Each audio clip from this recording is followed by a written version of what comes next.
Welcome to Bexley Public Library and tonight's program, African Americans in 19th Century Bexley. My name is David Distorst. I'm the local history librarian here at Bexley Public Library. I'd like to introduce our first presenter, who will also introduce our main presenter for this evening. Brian Drury is a board member of the Bexley Historical Society, a board member and co-founder of the Bexley Minority Parent Alliance. He is a resident of Bexley and has done research on tonight's topic. Thank you, David. Appreciate it. And welcome, everybody. One of my hobbies has been learning about history and just been really excited about it. Probably came from my mom learning about genealogy and just having that discussion. And so something we can both share. And so when I heard from there, Mrs. McFadden called me and said, "Hey, I want to talk about this. And can you partner with me?" I was like, absolutely. So very excited about just having the opportunity. And when we're just talking about our research and just discussion from there, and just she gave me a lot of tips and things I'd never really heard about. So I was so excited that, we were able to kind of partner tonight. She's the president of the Franklin County Genealogical Historical Society, who's supported the Columbus, Central Ohio for the past 50 years. But basically, one of the things we're going to cover tonight is family history versus genealogy, the history of Bexley, the land, the people, and African Americans. Talk about the resources so that if you're interested in learning about more stuff, we'll have that information for you. And so the introduction will talk about why this is important. Free but not free, the black and the blue, myths, founders, and without further ado, I'm going to turn this over because I have some stuff, but I don't have as much information as this wonderful person has. So thank you. And we'll take questions from there and hopefully enjoy the program.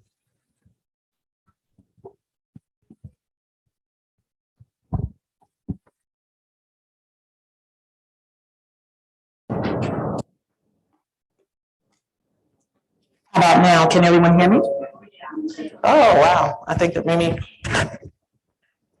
it down maybe a little bit. Is that a little better? So welcome, everyone. Thank you for joining us in person and those of you that are online. So Brian told you a little bit about the topic. I'm part of the Franklin County Genealogy and Historical Society, and it's been around for 50 plus years here in the county. It supports family history and genealogy research and beyond for nearly 50 years. So what we do that by building relationships, providing encouragement, and preserving the past. And so there are educational opportunities such as the one you're experiencing tonight. We also provide research support, history advocacy period. It's important to preserve the past and know your past so you know what's going on now. We also volunteer a lot around the area. And then there's special interest group participation. So now that we're kind of going into the endemic phase of our lives versus the pandemic phase of our lives, we'll start doing some of our in-person things. So we have a DNA group that meets monthly on the third Wednesday in the local library downtown. We also have a skill building session on the first Mondays of the month. And then quarterly, we have educational presentations throughout the year. So hopefully, I'll see some of you around. And then this is also co-sponsored by the Bexley Minority Parent Alliance. Brian's the chair, and they formed a community among families that have minority children in the Bexley Public School District. And they support the children, families, and district personnel by offering diversity and inclusion perspectives, and they help guide policy and training decisions. He also talked a little bit about the presentation overview, just a refresh there. So we're going to talk a few moments about some themes, the difference between family history and genealogy, and then in the area that you all know and love, the Bexley, we're going to talk a little bit about what happened before 1908, because everyone thinks about Bexley as just, 1908, ta-da, we had Bexley. But there's a little bit more to it, and we wanted to take things back into the 19th century, around the time that the state was formed, so that you can get a perspective of what drove as arrived in 20th century. And then maybe another presentation later on, if they let us come back, we'll do some more. So these are some of the themes that we're going to talk about. I'll go ahead and move through those. And what I want to talk about is why this is important. I think for a long time, I remember coming to this area and hearing about Bob Greene, who at that time was a journalist and from Bexley. And so you always think of, as you drive through and see a lot of mature trees and manicured lawns, that's all there is to the story. A great suburb and one of the first suburbs in Central Ohio. But it's not just a 20th century story. And so I want to talk to you a little bit about why it isn't just a 20th century story. And so a lot of times with that whole moniker of Bexley being one of the first suburbs and large homes, large lots, and great schools, et cetera, there's this concept of exclusion. But we want to talk a little bit today about how historically and in context, there probably wasn't some of that exclusivity. And then being in Central Ohio as well, diverse populations lived in this geography before the village was formed. And so we'll show what happens there. I borrowed a phrase from my alma mater, time and change will surely show. But it's about the same things that you didn't expect that exist today in Bexley that we know about and embrace. May not be well advertised, but certainly exist. But at the same time, when we talk about people of color and indigenous people that were here in the area, there are some concerns about freedom versus not being free. And so a lot of times, unfortunately, in our history, and we have to understand the good and the bad, there was legalization of the disparities between populations. We'll talk a little bit about how that impacted people in Central Ohio. And then the Black and the Blue, military service and residency. So out of the Civil War came opportunity for military veterans, irrespective of race. And many of them came to Ohio in search of opportunity, in search of economic opportunity and socialization. The other thing I want to talk about is some of the myths. So a lot of times it's very simple, and it's not to say that it doesn't exist. There are many African Americans and people with a legacy because they're coming out of enslaved situation. Some people were free, some people weren't. Irrespective of that, a lot of times there were menial occupations, and those were the only ones that were offered. There is more to that narrative, and so we're going to find some examples of where we can expand that narrative. So it's not just being servants and gardeners and butlers and drivers for more wealthy families. And then the other thing is, when you think about menial occupations, you may not necessarily feel that there are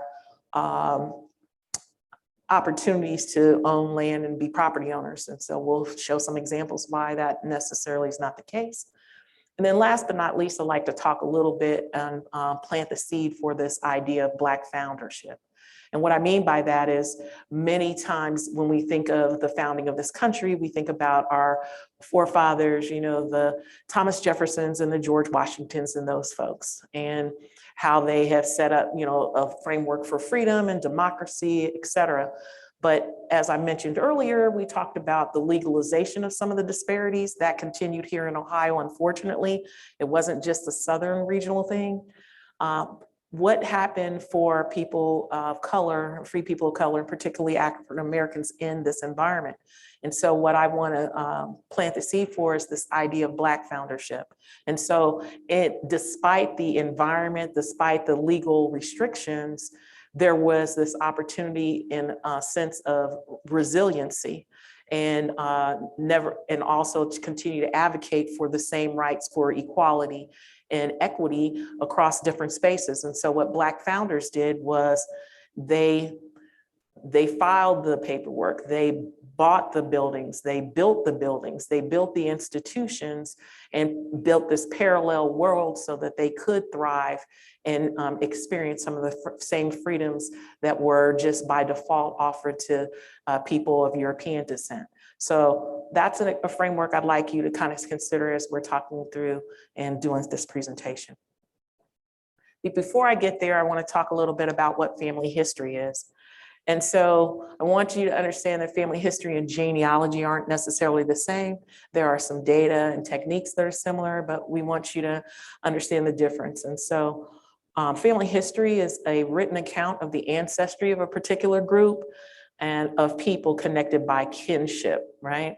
So there's some relationship between people. So whether they're married into a family, by marriage, by some level of kin, or biologically through birth and procreation, they're connected, and explains the how and why of that connection. So that's the family history. So if you're saying I'm a descendant of Thomas Jefferson, the family history story is going to explain how your great, great, great, great, or whoever it is connected through Thomas Jefferson. I'm the third cousin or whatever. So that's what family history does, right? And it's a context for that group's past. So you have a lot of pride, you have a lot of experiences about, oh, I'm so glad that I know my family's identity and where it came from. So there's a lot of excitement about the ancestry commercials, you know, that kind of thing. That's family history. But what genealogy is it's a multidisciplinary activity, right? And it's a profession and sometimes a hobby for people, where people create and validate the lineage of a family group, okay? So you may have a story or a history that's on the shelf. Whitney and David may have the history of, say, the Jeffrey family, right? The family history part is that documentation of the Jeffrey lineage and how they arrived to the area, et cetera, and did great things, built the mansion, you know. But genealogy is validating that experience and those stories.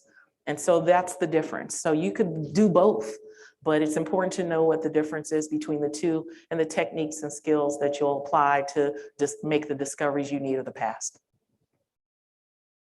So I want to talk a little bit about Central Ohio, family, the history, the foundation for the area that we're now residing in. So if we can't talk about Central Ohio without talking about the Northwest Territory. For many years in the formation of this country, the Northwest Territory was considered the Wild Wild West before, you know, this was settled and people crossed the Mississippi and started talking about the West. This was the West. And so for many years there, so think about that framework if you're living in the eastern seaboard of the United States, in the colonies at the time, and thinking about, ooh, way, way over there, so I'm 600 miles away, which is a lot of time, you know what I'm saying? Because the mode of transportation at that time was either these things right here where wear shoes or the horse. And so it took some time to get where you wanted to go. So this was kind of far away. Our county was founded and established in statehood the same year. And it was named for Benjamin Franklin, in case you're wondering. But there was some contestation about all of this, right? So when the Northwest Territory was carved up, so to speak, a lot of it was land bounties and awards for military service and heroism. And so we didn't have cash, you know, the Federal Reserve and all the bank stuff didn't exist all the way. And so the way to compensate, we didn't have gold to pass around to everyone or paper currency that everyone agreed on. And so land was a way of awarding the service to this country and to make the country that we know today. So there were some people were contesting that, right? I should have had this much land. This person shouldn't have got it. So-and-so is my great uncle. Genealogy family history came into play. I need a land bounty. I should have had a land grant and so on and so. So there were people contesting some of those awards and so on and so forth. And so in spite of this, and as we carved out this first territory known as Ohio out of the Northwest, there were contests. So, but people settled. They created legal precedents that built barriers for others to come along. And that included the indigenous residents that are already here and settlers of color who arrived. Can you imagine taking 60 years to kind of resolve most of those disputes over the boundaries? And there's still boundary disputes to this very day. That seems kind of hard to believe. I mean, as late as the 1950s, Franklin County was in a dispute with some of the surrounding counties about borders and stuff. And so I'll show some pictures there. And so we have land complexities as a result to this very day, when the deeds that are exchanged and everything there's 2 or 3 places that people need to check before they really have what they know as their property. So to give you an illustration, I've just got a picture of what Franklin County looked like at 2 different points in the 19th century. And so the dark lines are an overlay of what the county looked like initially on top of what we currently have. So there are 88 counties in Ohio, but if you take a look there, you'll see it was a pretty big space. It went all the way up to Lake Erie in the beginning. A lot of people don't realize that. So sometimes record sets move around a bit, right? And because it's gone all the way up there, if you believe it or not, some of our Northwest Territory records are actually in the state of Michigan. Heaven forbid, right? You might be able to, depending on how far your ancestry can be traced, some of these original records, especially in military land bounties, some of those things are found in Wayne County and Detroit. So anyways, you could see for a while, it was kind of a big county. And then it wasn't until, 15 or 20 years later, after the formation of the state, that we get an approximation of the county size that we have today. And so between 1817 and 1820, you see a big difference, but we still comprised part of the counties, that we surround. So Union, Delaware, Madison, Licking, and Pickaway, we still had elements of those counties within Franklin. And it wasn't until 1857 or so that we had a stable county boundaries and geographies that even, like I said, until the 1950s, there were a little snit about it. So I wanted to leave you with some numbers about Central Ohio history. And so we had 3 major surveyors in Central Ohio. You remember Sullivan, everyone knows kind of look at Sullivan, but Mr. MacArthur and Mr. Massey were the other 2 major surveyors in this area. And there are 4 land grant things that comprise this county.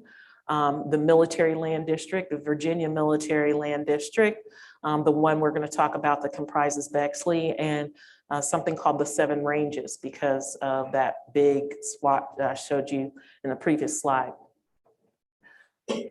Despite all of these variations, townships were fairly regular in what they did. So when everyone, land was broken up and awarded, but there were these townships that were created and they were all kind of standard. So 6 by 6 miles created a township. And I mentioned the boundary changes of the county. There were 10 prior to Marion Township, which is the forerunner of the village of Bexley. So there were actually 10 county boundary changes before 1873. There were 12 major surveyors across the state, including Moses Cleveland, which Cleveland is named for, and some other names. And then we had a total of 18 townships that were established here in Franklin County. And Marion was not one of the initial townships that were formed. It was formed later on out of Montgomery Township was the original township that Columbus was formed from. And then 1840s to 1880s, important part of the 19th century, because the laws that were formed in 1804, known as the Black Codes, which restricted the movement and economic viability of African Americans, it wasn't until the 1840s that those laws started to become repealed. So those are some of the numbers about our Ohio and our foundation. So let's talk a little bit about Bexley history from a land perspective. Bexley, as we know it, was formed first out of this land group called the Refugee Tract. And the reason why this land was called the Refugee Tract is it was a land bounty or grant that was awarded to refugees from Canada who were loyal to the United States cause and who fled their Canadian residency, came here and fought and support the war. And if they could prove that, again, a genealogy feat, if they could prove that, they could make an application and were awarded land in these refugee tracts. Now, this is not the only refugee tract that was established by US Congress, but this is the main one that impacted the formation of Bexley and its there. So this is a rendition of the Refugee Lands, is what it was called. Over 100,000 acres, and it went across 3 counties. So Franklin, Fairfield, and Perry. Franklin, Fairfield, Perry. There were 14 townships involved. The length of the tract was 42 miles from east to west. And from north to south, it varied. It was 4.5 miles wide. And in some areas, as it moved out eastward, it was as wide as 12 miles north and south. In 1807, the first east-west boundaries of the township and what we know as this geography were drawn by natural geography, and it's by the 2 creeks. So as we come into Bexley now, you're crossing Allen Creek if you're traveling on the National Road or East Main Street. And then the other boundary was Big Walnut Creek. And so Big Walnut and Allen Creek, they were the natural boundaries of the area. And there were some, I don't know what you want to call that. I can't think of it right now. Whatever you call it when you change the land and the pattern and stuff. So Big Walnuts made several transitions. Allen Creek, not as much, but Big Walnut did, because as they built the land and did different things, it moved around. But those 2 creeks met at a point, and there was the third one that was over in Fairfield County. They all meet at one place called 3 Creeks Park that still exists to this very day down in the Groveport area. But by 1873, we created Marion Township, and the boundaries of Marion Township to the north were Clinton. It was bounded by Clinton and Mifflin Townships, which are still in the county. By the east with Truro and Madison. To the south, Hamilton Township, and to the west, the city of Columbus, the Scioto River, farther down, and also the creek, Allen Creek. This is another rendition of the Refugee Lands, and it shows a little bit more about the township idea that I talked to you about with the 6x6, the squareness of townships. And the routinization there. And so the people came from, at least the first plan was have these 67 claimants of the land in this area come and relocate and be here. But as you know, in Ohio with the Western Reserve and even with the Virginia Military Reserve, many of the people that were awarded the land back east chose not to come here because, like I said, this was the wilderness. And so it was going to be hard work to get out here, clear the land, and make a living. And so things were more comfortable on the Eastern Seaboard. I'll sell my right or land to the land. So there were 67 claimants, and they had lots in this area ranging anywhere from 160 to 2,240 acres. I mentioned that they were Canadians and descendants. In fact, Truro Township is named for Truro, Nova Scotia. So many of these people have Scotch, Irish, and Canadian backgrounds. But that Truro is named for Truro, Nova Scotia, which is where many of those folks were from. But only half of the land that I mentioned was claimed. And I'm talking about, half of all of the claimants decided to come at all. The remainder of the land was turned over to the Chillicothe Land Office that started in 1816. And there were like 10 land offices across Ohio that processed a lot of these claims to land. Because once you bought and said, hey, I want the parcel, you're responsible for paying for it. Well, guess what? Some people, just like now, they couldn't pay their bills. And so the land got remanded. And so we had to have all these offices across the region that would manage the revocation, the payments for the land, et cetera, et cetera. And so managed all those complicated transactions. And so the remainder of the land for these refugee lands went to the Chillicothe Land Office. The other indigenous people that were here in this area were, there was a settlement on Allen Creek. Really not too far from the National Road, between the National Road and going down kind of towards, what's the name of that road on Allen Creek? So from there, from around that time frame, past Livingston Avenue south, going to, I can't think of that name. Is it Phoebus? Maybe it's Phoebus Road. So from there, from about the place where that bridge is on a national road, all the way down, there was a settlement of Wyandotte Native Americans. And there's documentation and people writing about them when they first came. Some of the surnames that you may be familiar with are part of the land, the claimants include Dodge. So we have a Dodge Recreation Center, and there was the area Dodge Livingston Avenue. There were several Livingstons that came down, although Colonel Livingston wasn't from Canada. He was from Saratoga, New York.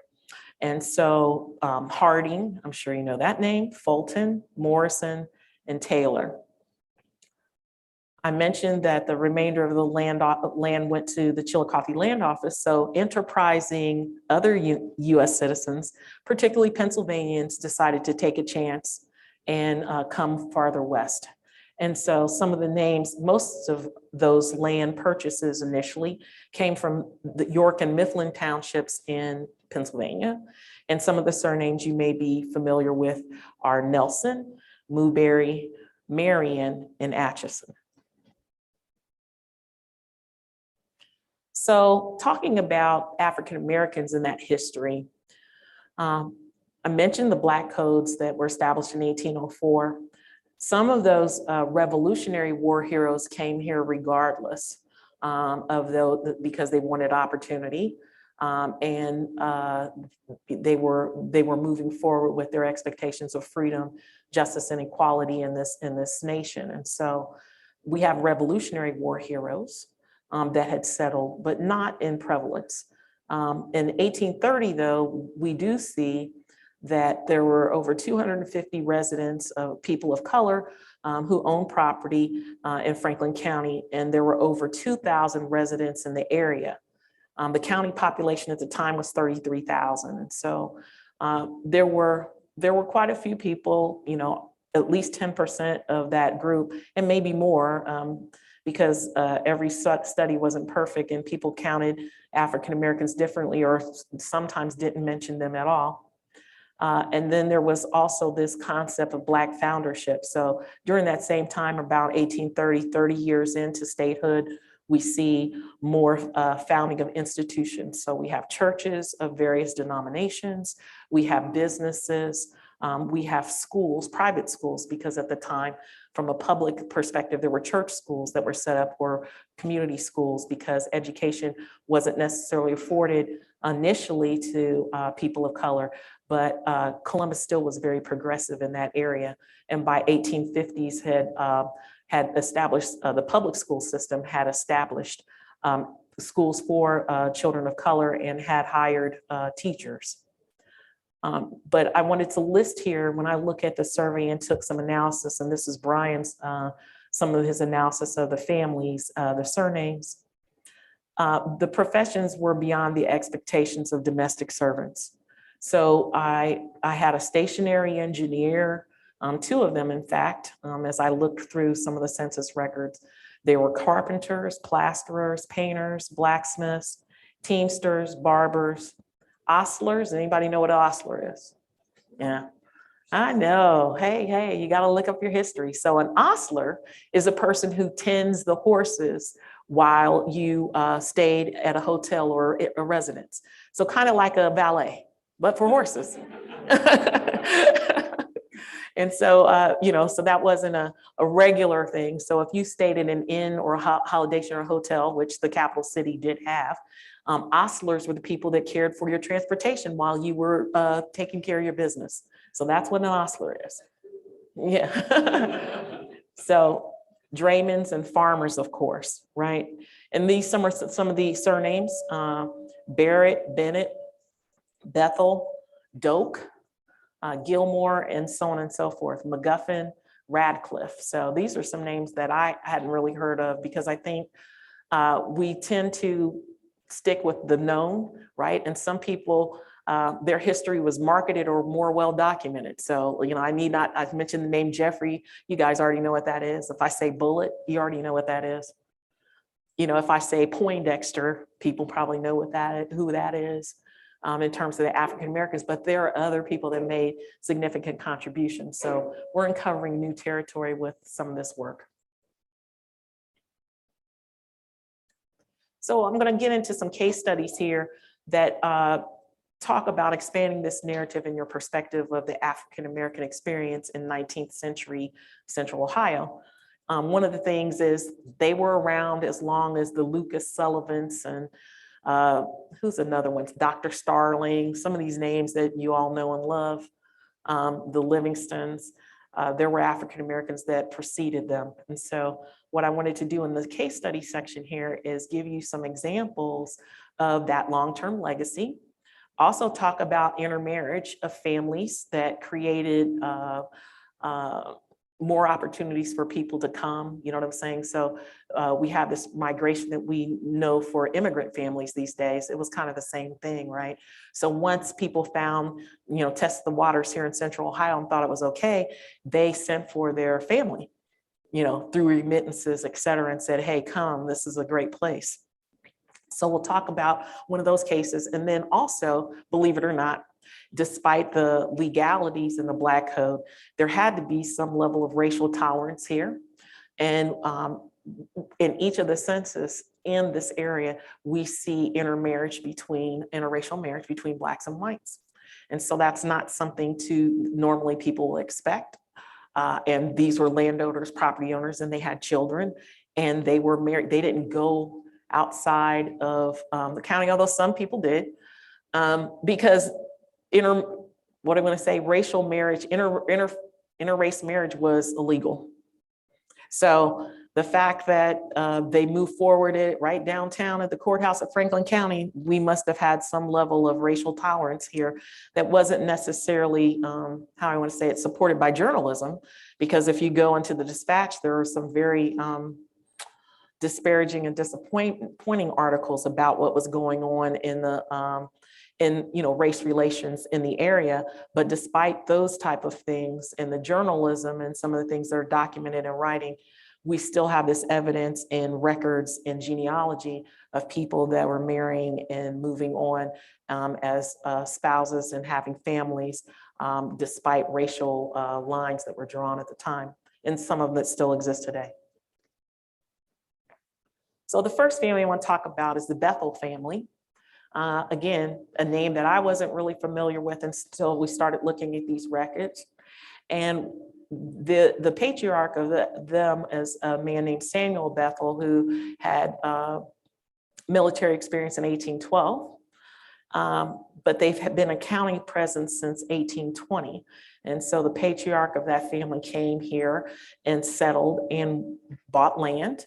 And after coming here from the 1812 war, and they were landowners. They were farmers first, blacksmith and teamsters. Now, the reason why I focus on blacksmiths, I don't know why people think it's a very important profession. Why? Because the mode of transportation of the day was the horse. And so when a farmer came to town or came to do his business, there were two things he usually did when he came to town. He saw a barber and he got his horse taken care of and got shoed, right? And so blacksmiths wielded a lot of influence in the community, whether you know it or not, because it was a must-have thing. It's kind of like your auto mechanic. You know, you can't kind of tinker on the Volvo or whatever car by yourself these days with electronics. So it's kind of a necessary person in your experience, right? You don't just get on the hood. Some of you do probably, but I don't. You don't get on the hood and mess with your car. You probably didn't get on the hood and try to shoe your own horses at the time. And so the fact that this family was had a series of blacksmiths, that was important. Teamsters, the reason why Teamsters are the people that drove lots of horses. So you had your own little wagon with like one horse, but Teamsters were people that drew transportation just like they do logistics now with trucking. So the horse version of trucking. So they would take goods and services and drive them for over distances for a period of time and bring things back in return, goods and services. And so this family also were Teamsters, and Teamsters were paid well, just like truck drivers on the road today. But this line lasted well over a century. And I think, as I was talking to Brian, why do you think that the Bethel family died out, Brian? Any ideas? We talked about this a little bit. I don't know if you still have your mic. Give him his mic. So we talked about, we had our own hypothesis. This is the Brian Cecelia theory. Yeah. I mean, the thing is that, once you, unfortunately, have a lot of, females there in that process, sometimes they can't take over because of the restrictions that were set up. And so with that, then that becomes, do they marry somebody else? Do they have that information? So that, was the kind of thought of like, the family, because if they had a lot of females, then in that situation, they were restricted from some of these occupations. Yep. And then I think the other thing is just technology, right? So we had technology obsolescence that happened to the blacksmith, right? Because as the transportation changed, right? Not as many horses, people were doing other things and modes of transportation, your need for the blacksmith kind of declined. And that was also like an apprenticeship kind of thing. So it wasn't like you went to high school or went to school and graduated. You were apprenticed and you learned the trade. And so there wasn't, and this is in parallel. So imagine someone that was being taught to be a blacksmith. They didn't have to learn how to read and write. They needed to hammer. They didn't have to do that, right? So I just believe this family, because they passed down that same profession, besides having more girls, which is problematic, and then the men still being smithies, then what ended up happening in the early 20th century is they just obsolesced, right? And so the only avenues of opportunity economically were probably more menial jobs or things that they may or may not have been accustomed to. And so, but that's kind of what happened, I think, to the Bethel family.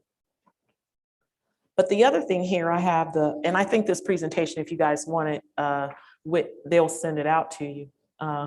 But I think the other thing of note here is that a lot of us, we talk about the Payton family as being perhaps one of the earlier settlers in Marion Township.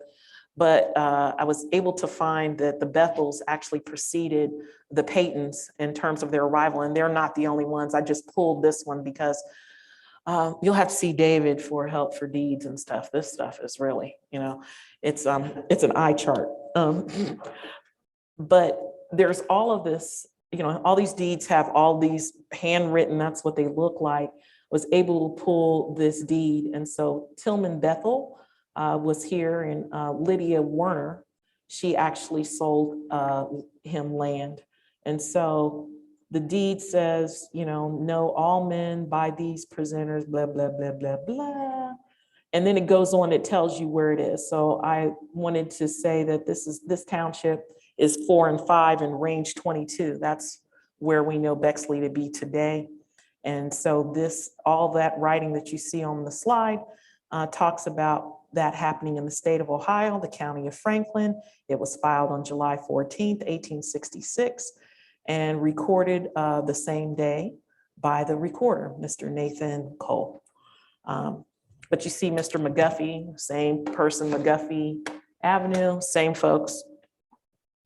But anyway, here's a deed in 1866. There were some, and actually his father had land, but I wasn't able to find the index because, like I said, see that Class C, David, for help with that. Not my core competency, but I wanted at least you to have an example of that and show that there were other people of color that were here. And the way you find that, there's the deed index that you can look up with property. And what I did here was show that in 1866, there's the deed. And if you see his name's Bethel's the last name that they do at the last, the little squiggle thing is the same as repeat. We don't have to write the same name. So they have the last name. And the Bethels had quite a few transactions. So I only took a snippet. So they did quite a few transactions, different places, but there's their transaction in Montgomery Township. If you see the number over there, it's 22, and it was a half of acre, right? And so there it is. Another piece of data that can help you find out if a family has a long legacy in the community is the Green Lawn Burial Index, which is available online, which is really convenient. It wasn't always. You had to kind of drive out to Green Lawn, but you don't have to anymore. And so here we see evidence of the Bethel family being buried in Greenlawn. Samuel first, the one I mentioned, who fought in the 1812 conflict.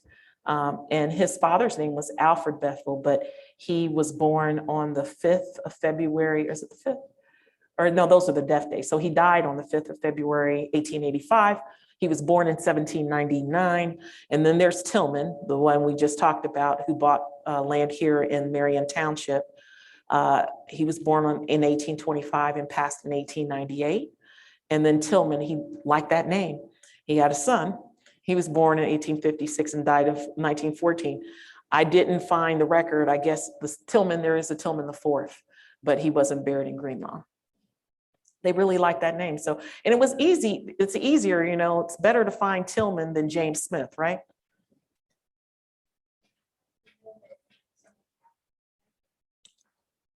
COL means colored. So if you see COL, and that was what they didn't call it. There was an African-American then. But if you see a record, and I could show you, if you go to city directories and stuff, you'll see a person's name and then there will be a C in parentheses or a COL in parentheses. That's a person of color. So they used to just call them, they were called colored at the time. So if you go to the Greenlawn Burial Index, which is online, if you don't see parentheses COL, that means they weren't Black. So that's how you know. Little inside researcher tip. All right, so here's some census information. So what I did here, the resolution's not that great, but I pulled the census information for both families. For Samuel, the senior, and Tillman, the son, and they both were living in Marion Township at the time. So this is a Marion census enumeration. But what you see at the time, and there are some transactions, like I said, if you go to the deed index, you'll see Samuel, I guess he was thinking, hey, I'm at the end of life, or I want to look out for him. And so he started transacting and selling off his parcels, but he also had a parcel in Marion Township. You see him in the bottom record in 1870 is 70 years old. He was a laborer, and his property value, which is the first column, was $200. So that's also a clue. The census gives you clues because depending on which census and what information you have, you can find out if a person owned property or not, and then you can start doing the backup research. Conversely, his son, who's on the same record, you see him there, Tillman. He is 45 years of age. And B is for Black. He's a blacksmith. He has property valued at $1,000 and $100 worth of personal property. And so you see that he has his wife, she's keeping house. He has a son named Pinckney, who's a laborer. He has a son named William, who's 17 years of age, that's a teamster. He has a 15-year-old that's at home. He has another child. Remember, I told you they love that name. There's Tillman, the other Tillman, who's 13. And we have Louisa, who's 11. And then I can't read the other child's name, but you have a 6-year-old there in the household. And then the other strip that I have there is more Bethel children. I don't know who they belong to. It may have been because that's their grandfather. Samuel at 70 and Jane at 68 probably didn't have a 15-year-old and a 12-year-old, but maybe they did. I don't know. So that's Thomas and Martha Bethel in 1870, all in Marion Township. Now, Marion Township wasn't formed until 1873. So again, you look for Township 4 and 5 and range 22 to determine if they're in the same geography that's Bexley today. The next family I think some of you are familiar with is the Payton family. People know about Thomas Payton, who there's deeds for him, about 19 acres, a sale in 1868. The Payton family was originally from Virginia. What's unique about this family is that the female members arrived first. Thomas was actually the youngest, and again, one of the early landowners in Marion Township. And once they kind of set Thomas up and said, you can buy the land, and maybe because women weren't, successful landowners, and particularly women of color, After he acquired the land, he did sell it off in parcels to his family and his sisters. And so that's why you see that. So people are like, well, where did Amanda and the other Charlotte, all those come from? Those are his siblings. So 4 siblings and descendants. Gabriel was another sibling. So he split the parcel up, and then the family was able to make their way. And you do find them in the early censuses in the village of Bexley, because they moved from the northern part of north of Broad Street to the Pleasant Ridge area. And you can find them until their demise. So they all died. They were in that area. So this is the Payton family in the 1870 and 1880 census. And I cut and pasted it because it was a little different. In 1870, you see Thomas, which is the top record. He has property. He just bought that in 1868, but in 1870, the census taker says, and oh, guess who the census taker was? Colonel Livingston, or James Livingston. I don't know if it's the judge or the colonel, don't know. But it's funny how people just manage to keep their jobs in different, capacities here in the, but if you look at the census record at the top, one of the Livingstons did the enumeration. He's a farm laborer, it says, and $1,300 is the value. And then he has some personal property value as well. It shows the Virginia piece that I talked to you about. But notice who's living with him, and we'll talk about that's a family merge. He's 40, but he has a 58-year-old that's living with him, and it says she's the housekeeper. And her surname is Fields. And she has a son named Franklin. I'm going to say, we'll talk about that, but there's a man named Franklin that's living there. He's a farm laborer. Benjamin's there. He's a farm laborer. James is there, farm laborer. Amanda is at home, and Hannah, she's at home as well, right? So we have 1, 2, 3, 4, 5, 6 people that have moved in with Thomas, but they're not his wife or his children, right? Just by the ages, we know that. By 1880, though, this has changed 10 years later. Thomas is living with a wife, and I don't know what happened with the enumerator. It wasn't one of the Livingstons, so a person who may have been less experienced with the area. That is Thomas Payton's record, but it says Moore. I'm not sure I think he may have gotten it confused that Annie, it says wife, but her surname, and it depends on the documentation, is Moore. But you don't find Thomas Payton. If you tried to Google him or try to find him in 1880, you're like, hey, he doesn't come up. Did he leave Bexley? He's still there. But I don't know. Sometimes the enumerators make mistakes, and there's one right there. So it says Thomas Payton Moore. And that record, it shows him, he gets younger, but in this record it says he's 35, 10 years later. So it's funny. I don't know if they ask people just how old they are, and that's what happens. But he did get younger, but this is the same plat. He is 40 in the 1870 census and 35 in the 1880 census. I think that's because he married a younger woman, but that's another story, because the wife is 19. And maybe he just, wanted to, I don't know if they didn't have Grecian formula. I don't know what you did to make yourself look younger. But that's that. And then if you see right next to it, there is Amanda and Gabriel Payton, which are the brothers, the siblings of Thomas. And they're in another parcel, which he had sold. And then there's Charlotte, and she's in another parcel. And then there's Benjamin Fields. Remember that name, he was up here. Benjamin is 30 years old, right? He was 20 in this one. He's the only one that owned up to his age. So he's 30 years old, and he has Caroline and Amanda still with him, who are here with Thomas in 1870. So 10 years later, everyone has their own households, separate tracts. And as you see, they have the sibling and the relationships there in the census enumeration. So this is Lewis Doak. This is another case study. He arrived during Reconstruction. He was a Civil War veteran. He was a wagon maker. He settled here and got married in Franklin County and left his estate with his widow. And so if we look at the Doak family census information, that first one is a little light, but that's him in 1870. It shows him here, and that says he's 64 years of age, and that he's a wagon maker, and he's from Virginia. That's the first one. By 1870, I have that census. He's married to Ellen. And wow, okay, so Ellen's the wife, and Ellen's white, if you can see that. So he's Black and she's white. She's 40, he's 75. But he's still going strong. He's a wagon maker, which is a lucrative thing, and she's keeping house.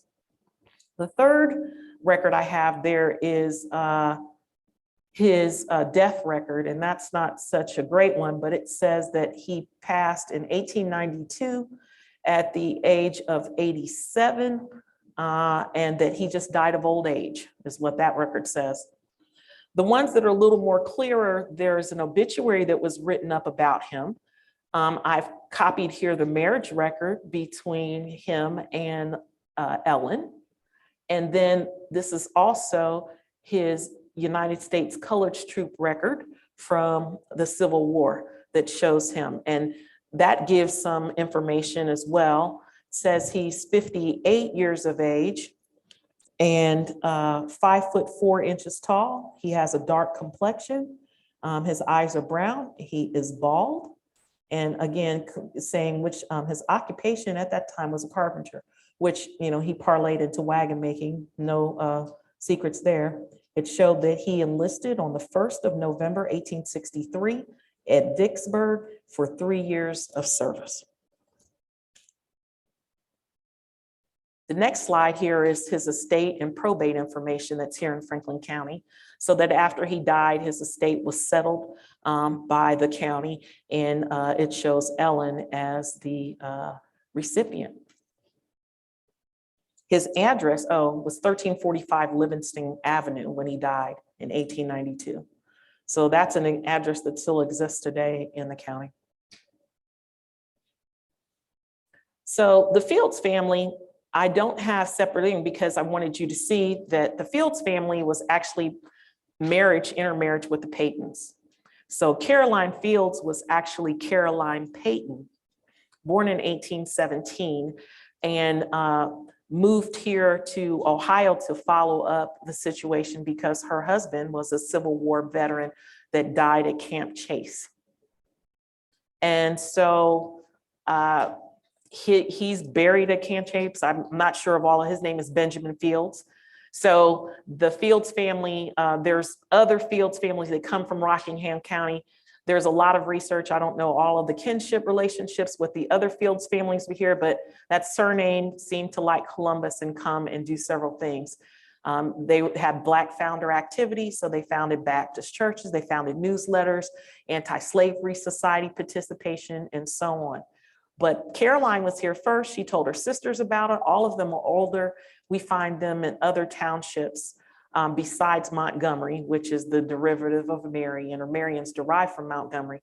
We find them in the Mifflin Township along with the Fields children doing other service because they obviously, Caroline had to file for a Civil War pension. Until that came in, she was, for lack of a better word, destitute, and she had to find ways, and housekeeping was one of the ways that people survived.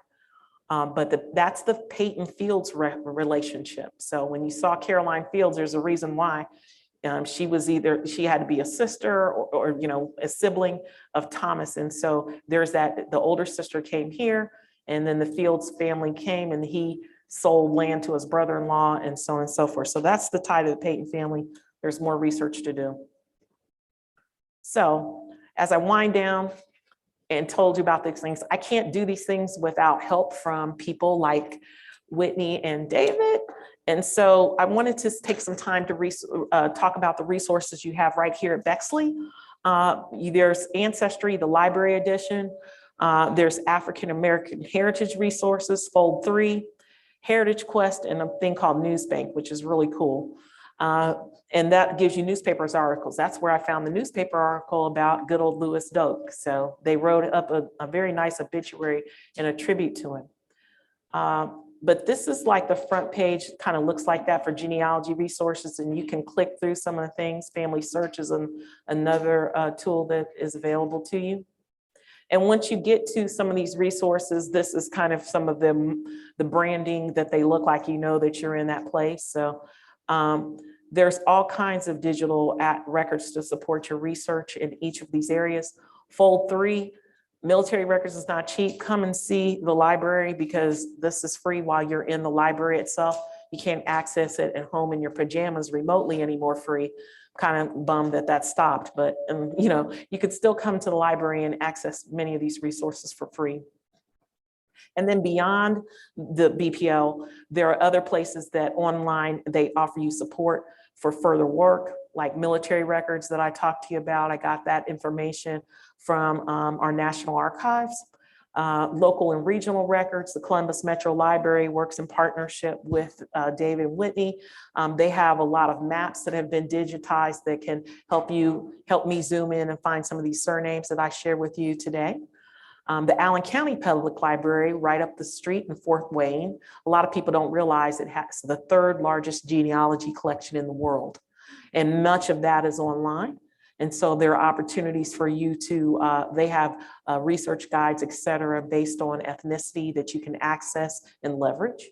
WorldCat is right in Dublin, but a lot of if you're looking for older family histories and older volumes and books, you can use the WorldCat catalog and see exactly how close those things are and use your interlibrary loan privileges to do that. And our Library of Congress has some good material as well. And last but not least, on 17th Avenue and other locations around the state, our Ohio History Connection, we have the state of Ohio and they have archives of many of the things that I described in this presentation. And so next steps, I hope you all have an active library card. The library is the community's university. And in many ways it is. There's training, there's just a ton of things that can help you stay current with the digital age that we're in now. And so I hope your library card's active. If not, make sure before you leave it is. I would recommend, if you're interested in continuing to do this work, to have an email account that's exclusive to just your family history. So there are a lot of names that are still available. You know what I'm saying? familyhistoryguru@gmail.com. I checked it, still available if you're interested. So create an exclusive email account so that you can separate that from your other electronic correspondence and keep all those things in one place. You've got to have a file system for physical and digital so you don't, you stay organized. And then to me, I think everyone needs to make an appointment with the original search engine, which is a librarian. And so they're willing and waiting to help you. And then I just think, and most important, it's really to get started. So I appreciate your time tonight. If you have questions, Brian, everyone, thanks so much. A couple questions. Does anybody have some? I grew up in the northwestern part of Columbus, around Riverside Hospital, and Bethel Road was, when I was a child, was largely still farms. And the thought process was we were always told that there was, a Bethel family that had a huge farm in that area. Would that be the same Bethel family we're talking about here? There was actually a white Bethel family. I don't know if there's any relationship between them, and I haven't done the research, but there is a white group of Bethels that would have been in that area. And so that is indeed the case that there was there, but I don't know if there's a relationship between them and the African Americans.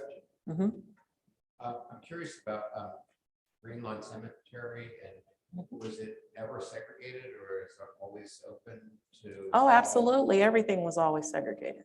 So there were earlier people of color that were buried there, but then there came a time when you couldn't be buried there. So no, there was a time when it first started that you couldn't be buried there. So there was a thing called a cemetery movement, right? So this thing about Green Lawn being, we weren't the, how you want to say it, the most civil, if you will, for burials, right? So as you came from London, they dug a hole and just threw people in and put potash on it, whatever it is to try to, so the bodies didn't stink, right? So burials weren't, no, I'm serious, right? So, you didn't see a lot of cemeteries and stuff in the 1600s, 1700s. So this whole concept of the cemeteries where you had rolling green, lush places and place to be a repose and sit there on Sunday afternoons and have picnics and say, gee, Uncle Charlie, I miss you so much. That was a 19th century thing. And so when that was happening before that, people had land. What happened? They buried Uncle Charlie and Mom in the backyard, okay, irrespective of race, right?